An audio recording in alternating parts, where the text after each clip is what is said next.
Good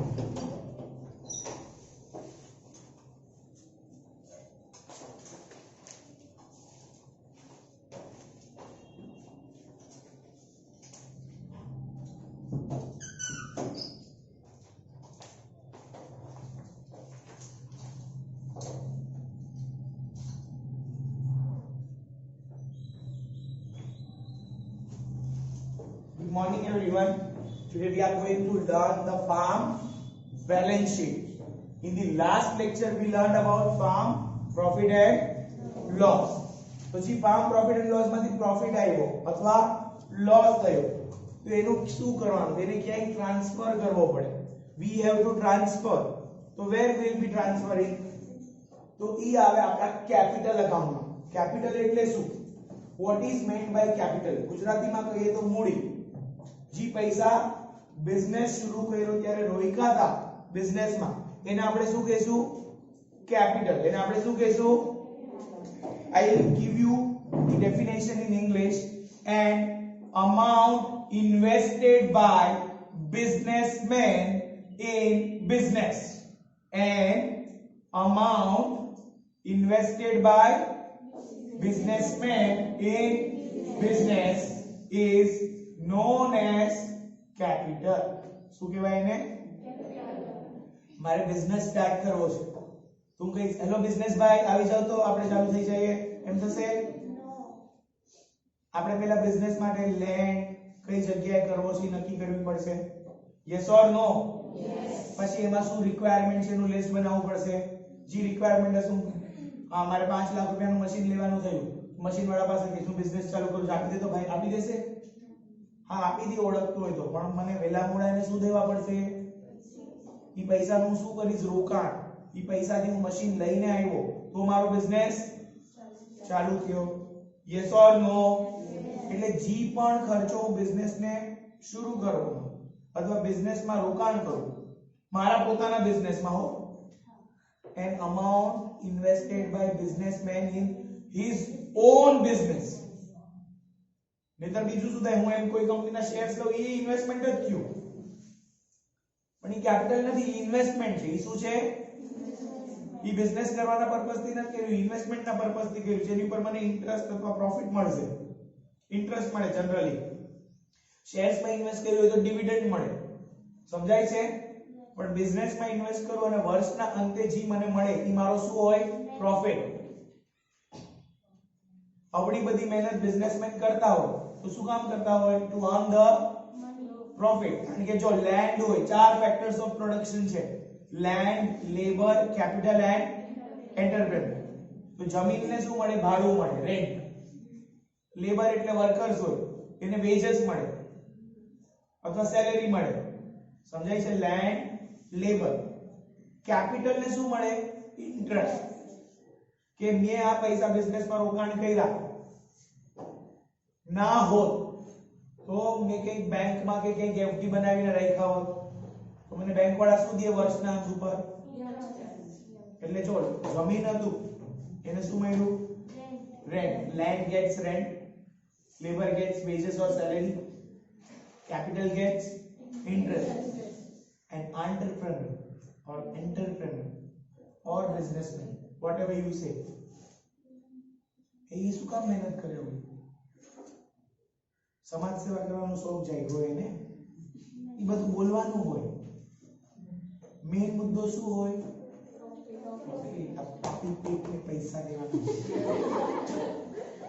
પાપી પેટને 2 વાર દેવું પડે ને? 2 વાર નહીં, મારા ત્યાં તો 6-8 વાર. 2 વાર નાસ્તો, 2 વાર જમવાનું, વળી સાંજે 2 વાર નાસ્તો. ઈ છતાં રાતના 1:30-2 વાગે તો ડબરા ખુલે ઈ બોલ. એના માટે I need some profits. Yes or no? Yes. તો અહીંયા કેપિટલ છે, એને ઇન્ટરેસ્ટ તો આપી દીધો આપણે, દેખાય છે? Interest on capital. Yes or no? Yes. એની સાથે સાથે નેટ પ્રોફિટ બી એમાં જ એડ કર્યું, કારણ કે કેપિટલી પૈસો જ કોનો છે? બિઝનેસમેન નો. તો પ્રોફિટ થયું તો એમાં એડ કરો. ને હર વખતે પ્રોફિટ થાય એવું જરૂરી નથી. જો પ્રોફિટ મારું હોય ને તો લોસ ભોગવવાની પણ તૈયારી મારી હોવી જોઈએ. प्रॉफिट प्लस लॉस लेस बोलो प्रॉफिट प्लस लॉस लेस कोई पण बिઝનેસ હશે એના કેપિટલમાં હંમેશા પ્રોફિટ થશે તો પ્લસ જ થશે અને લોસ થશે તો હંમેશા લેસ જ થશે પીપીએલ प्रॉफिट लॉस કેમાં ડ્રોઈંગ્સમાં કેમાં સંભળાતું નથી મને કેપિટલમાં શું પ્લસ અને શું less clear capital interest on capital net profit જે અમાઉન્ટ આવે અચ્છા એના ઉપરથી અમાઉન્ટ માંથી માઈનસ થશે ડ્રોઈંગ્સ ડ્રોઈંગ્સ એટલે ગુજરાતીમાં ઉપાડ હવે ડ્રોઈંગ્સ બે પ્રકારના કેશ અને કાઇન્ડ કેશ એટલે રોકડ ઉપાડ કાઇન્ડ એટલે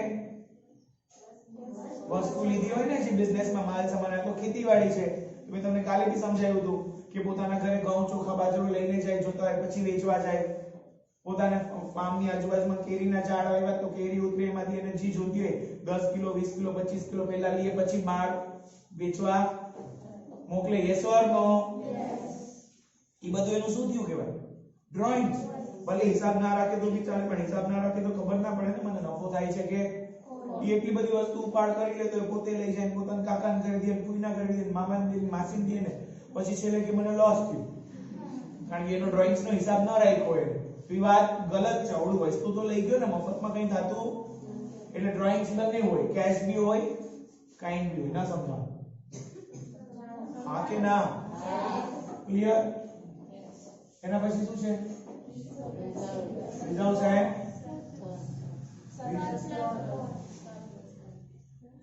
સરપ્લસ નો ના રિઝર્વ્સ એન્ડ સરપ્લસ એક વસ્તુ છે લોન બીજી વસ્તુ છે રિઝર્વ્સ એન્ડ સરપ્લસ નો અર્થ સમજો પહેલા આપણી જમા પૂંજી હર વર્ષે આપણે બિઝનેસ કરીએ છીએ તો થોડોક પ્રોફિટ એમાં બચાવીને રાખ્યો બધો પ્રોફિટ ઘરે લઈ તો ઇટ્સ લાઈક તમારા ઘરમાં પપ્પા છે ને હર મહિને મમ્મીને પૈસા આપતા હોય કે આલે ઘર ખર્ચ પણ મમ્મી છે ને ગમે તે રીતે એમાંથી થોડીક સેવિંગ્સ કરી જાય પછી જ્યારે ઇમરજન્સી આવે ને ત્યારે મમ્મી કાઢે આમ જાદુ કરી કાઢે આ બધું ક્યારે ખબર પડી નોટબંધી ટાઈમ મમ્મી અહીંયા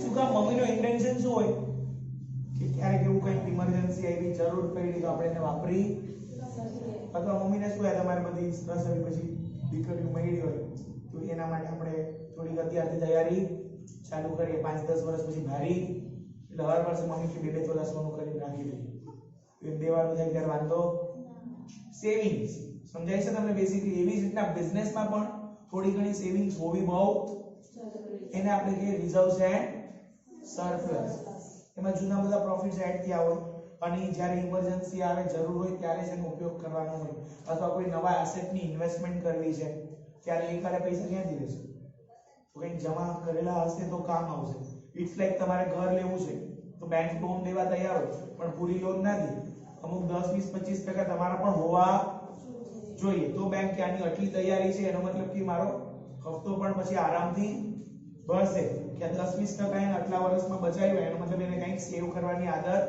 છે તો એ સેવિંગ્સ નહીં કરે તો વાંધો નહીં મને ઇન્સ્ટોલમેન્ટ તો મારી આપી દેશે યસ ઓર નો એવી જ રીતના બિઝનેસમાં પણ રિઝર્વ સરપ્લસ હોવી બહુ પછી લોન હવે લોન પણ તમે બેંકમાંથી લઈ શકો કોઈ ઓળખીતા પાડખીતા પાસેથી લઈ શકો ડિપેન્ડ્સ તમને કેવા લોનની જરૂર છે હા એટલું છે બેંકમાંથી લ્યો તો રીઝનેબલ રેટ ઓફ ઇન્ટરેસ્ટ હોય ઓળખીતા પાસે ઇન્ટરેસ્ટ રેટ હોય બી શકે ના બી હોઈ શકે સાવ અંગત હોય તો કે ન જોતું લે કોઈ અંગત હોય તો કે ના ભાઈ વ્યાજ તો લઈશું ટકો 2 ટકો અડધો ટકો એની ડિપેન્ડ્સ એની કેવી રિક્વાયરમેન્ટ છે ઘણાની ઇન્કમ ખાલી ઇન્ટરેસ્ટ ઉપર જ હોય तो फर्जियत हमारे पास अभी ब्याज लिए पर लोन होता है क्योंकि अपने को पे करने का बाकी है हमको जिसको पैसा देने का बाकी होता है उसको हम क्या बोलते हैं लायबिलिटी हमारे माथे पे क्या है वाड़ नहीं है कर्जा है हमने किसी को पैसा दिया नहीं तो रात को नींद नहीं आती है ऐसा सब बोलते हैं बट सबको नींद आ जाती है नींद कभी नहीं आती है जब वो बार बार फोन करता है मेरा पैसा दो मेरा पैसा दो यस और no the amount which we have to still pay to someone on account of business is liabilities. Is what? Loan એની અંદર આવે, લોન એમાં આવે, સમજાય છે? હવે લોન ઉપર વ્યાજ દેવાનું પણ બાકી છે. you have to still pay the interest. Interest पे किया नहीं है, मैंने लिखा है उधर. इंटरेस्ट ऑन लोन कभी आएगा जब वो अनपेड है. क्या है? अनपेड या आउटस्टैंडिंग. आउटस्टैंडिंग मतलब देने का बाकी, और अनपेड का मतलब भी देने का, देना चाहिए था पर अभी तक दिया नहीं. इट्स लाइक तुम्हारा बर्थडे आके गया, पार्टी देना चाहिए था बट दिया पेंडिंग में दिखता है. जब भी फ्रेंड्स, हाँ तारी तो अच्छी होली पार्टी है बाकी છે, તારું તો હજી ઓલું વ્યાજ પણ બાકી છે. yes or no? you are getting what I am saying is પાકું કે ઉપરથી જાય છે? કાચું કાચું પાકું પાકું કન્ફર્મ. નેક્સ્ટ સુધી દુશ creditors.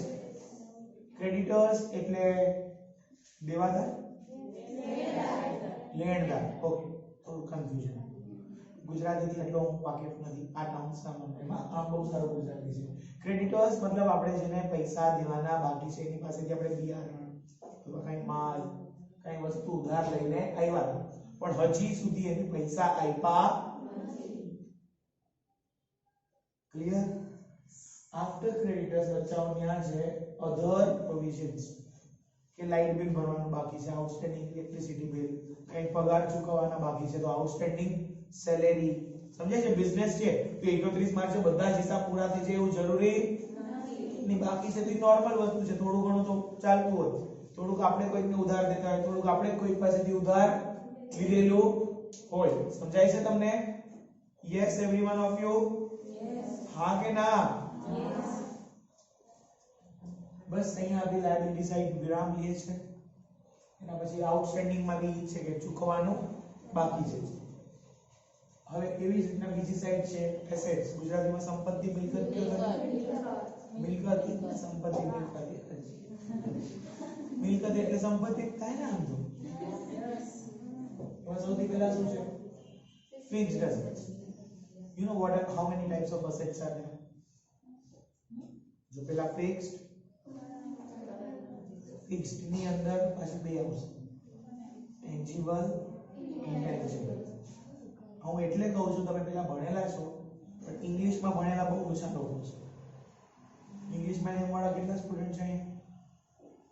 Very few, 5 students out of 32. Okay, ઈ લોકોને આ બધું હું કહું છું સમજાતું હશે. ફિક્ટિશિયસ, પછી ફિક્ટિશિયસ એસેટ આવે, પછી કરંટ એસેટ્સ આવે, રિયલ એસેટ્સ આવે. બધા અલગ પ્રકારના એસેટ્સ છે. તો મેં સૌથી પહેલા ક્યાં કીધા? ફિક્સ્ડ. ફિક્સ્ડ એસેટ્સ ઈ છે એકવાર ઇન્વેસ્ટ કર્યું ને તો એ લાંબા સમય સુધી તમારો સાથ રાખશે. આજે એસેટ લીધો ને કાલે વેચ્યું એવું ફિક્સ્ડ એસેટમાં નહીં થાય. તમારે એક સરસ મજાની ઓફિસ ખોલવી હતી, તમારા પપ્પાએ મસ્ત મજાનું 25-30 લાખનું રોકાણ કરી દીધું, ઓફિસનું સેટઅપ કરી દીધું. તમે બેઠા ને પહેલી જ કલાકે પપ્પાને ફોન કરો, પપ્પા ઓફિસ જરાય સારી નથી, હમણાં ખોલી રહી છે. પોસિબલ થશે? પપ્પા કે દીકરા બંધ કરી દે, દીકરી તારું કામ નથી બેટા. 500 રૂપિયાનો ડ્રેસ નથી કે તારે ચેન્જ કરવું છે.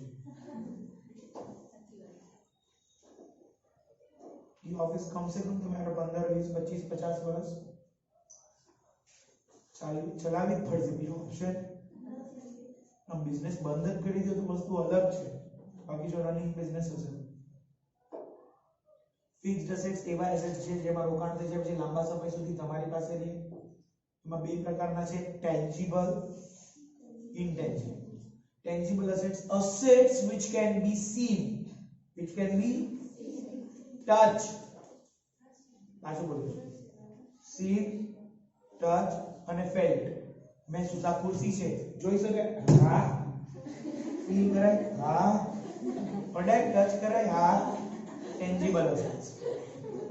Got it? કયો એસેટ છે? અગ્રી બોર્ડ. દેખાય છે? દેખાય છે? નથી દેખાતું?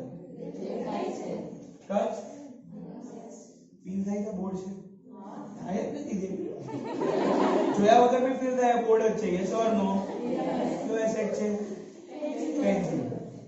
assets which can be seen, which can be touched and felt are known as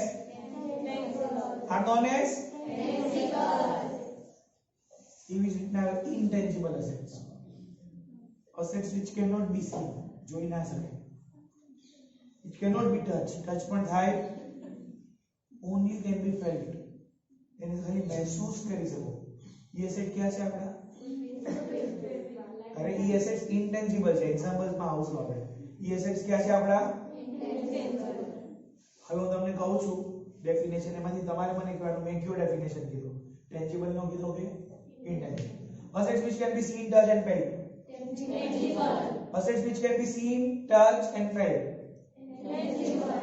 Assets which cannot be seen, which cannot be touched, only felt. Intangible. હવે બંનેનો ઉદાહરણ આપો. ટેન્જિબલ અસેટ્સ માં લેન્ડ બિલ્ડિંગ આપણી જ કહેવાય, દેખાય અડાઈને મહેસૂસ થાય. Yes or no? Yes. Plant machinery, furniture fixtures, motor car, tractor, vehicles, આ બધું ફાર્મ ના રિલેટેડ છે, તો ફાર્મમાં એ બધી વસ્તુની જરૂર પડતી હોય. Yes or no? Yes. Intangible માં હવે હું તમને આપણે એક એક્ઝામ્પલ દઉં એટલે તમને વધારે ખબર પડશે કે ઇન્ટેન્જિબલ કેમ કહેવાય. એમ કહો, આજે મારા તરફથી પાર્ટી છે, એઝ્યુમ કરો રાત્રે સરસ મજાનો આપણે જમવાનો પ્રોગ્રામ છે, તમે કયો ઈ હોટલમાં જાશો, કઈ હોટલમાં જાઓ? બધાના માઇન્ડમાં શું આવ્યું? આટલી બધી હોટેલ્સ છે, એમાંથી પહેલું નામ કયું આવ્યું? કલ્યાણ. બીકોઝ એની રેપ્યુટેશન છે તમારા માઇન્ડમાં. સમજાય છે? એની ગુડવિલ તમારા માઇન્ડમાં સેટ છે. ગુડવિલ એટલે reputation of business measured in terms of money.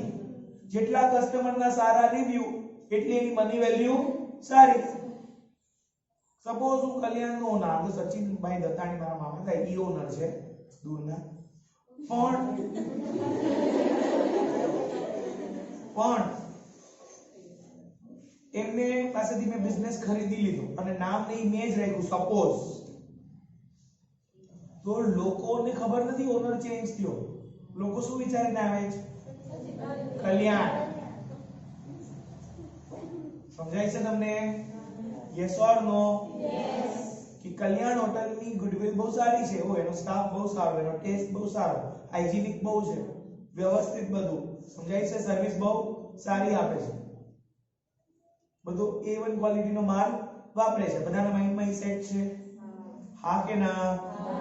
સમજાણું મેં કીધું ઈ કે ઉપરથી ગયું? એવી જ રીતના આવે પેટન્ટ્સ, ટ્રેડમાર્ક્સ, કોપીરાઇટ્સ. સાંભળ્યું છે? હા. તો મતલબ ખબર જ હશે. ઓકે, હું યાદ દેવડાવી દઉં. Patents, I give you example for patents. તમે બધા જ સોફ્ટ ડ્રિંક પીધું જ હશે જીવનમાં ક્યારેક ને ક્યારેક. પીધું? હવે મેં 3 ગ્લાસ લીધા છે, ત્રણેય ગ્લાસમાં મેં તમને ખબર નથી કે એકમાં પેપ્સી પીવી છે, એકમાં થમ્સ અપ પીવી છે, એકમાં કોકો કોલા પીવી છે. તમારે જોઈને આઈડેન્ટિફાઈ કરવાનું છે કઈ થમ્સ અપ, કઈ પેપ્સી, કઈ કોકો કોલા. કરી શકશો? નહીં. કલર સેમ છે, ત્રણેયમાં પાવર નીકળે સેમ પ્રકારનો નીકળતો. યસ ઓર નો? તો પણ 2 મિનિટ થઈ ગઈ છે, પછી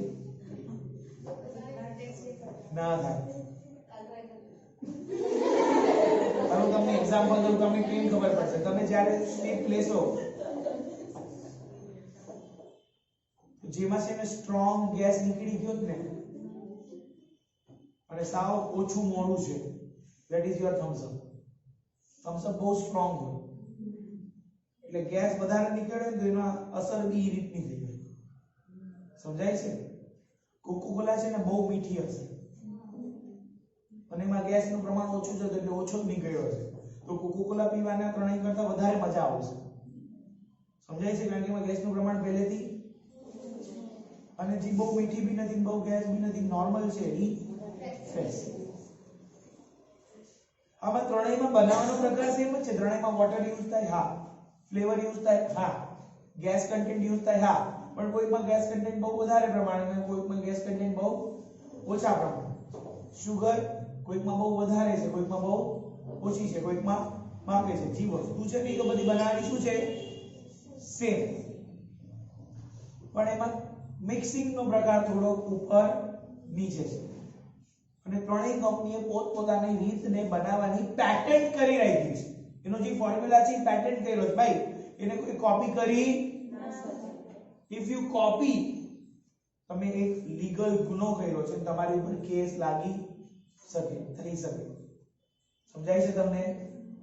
બાકી પેપ્સી વાળાને ખબર નથી થમ્સ અપ નો કેવી રીતના બનાવતો હોય, ખબર જ હોય ને?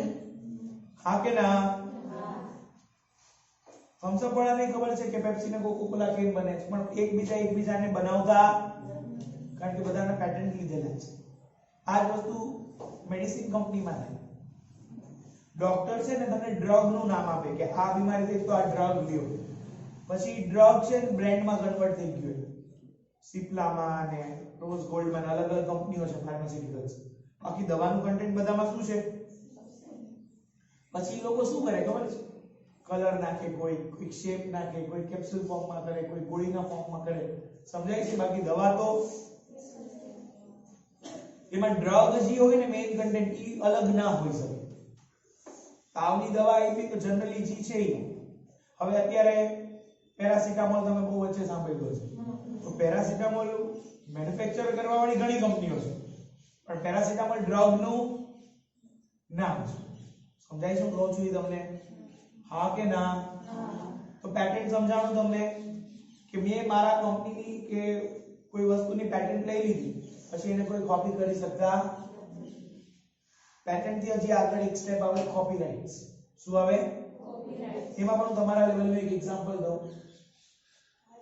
કોપીરાઇટ્સ જનરલી તમારી વસ્તુ કોઈ કોપી ન કરી શકે. તમે બુક બનાવી છે, પિક્ચર બનાવ્યું, સિરિયલ બનાવી, તો એના કોપીરાઇટ્સ લેવા પડે. શું લેવા પડે? So next is fixed assets. Fixed assets માં આપણે વાત કરી land, building, tractor, oil engine, machine, tools, tubewells એટલે કુવા ને બધું, એની અંદર જે આપણે બધું બોર ને બધું લગાવ્યું હોય ને ઈ. Next is cattle, motor, water pump, investments. આ બધા આપણા શું છે? એસેટ્સ. ટેન્જિબલ ઇન્ટેન્જિબલ નો પ્રકાર અહીંયા થશે.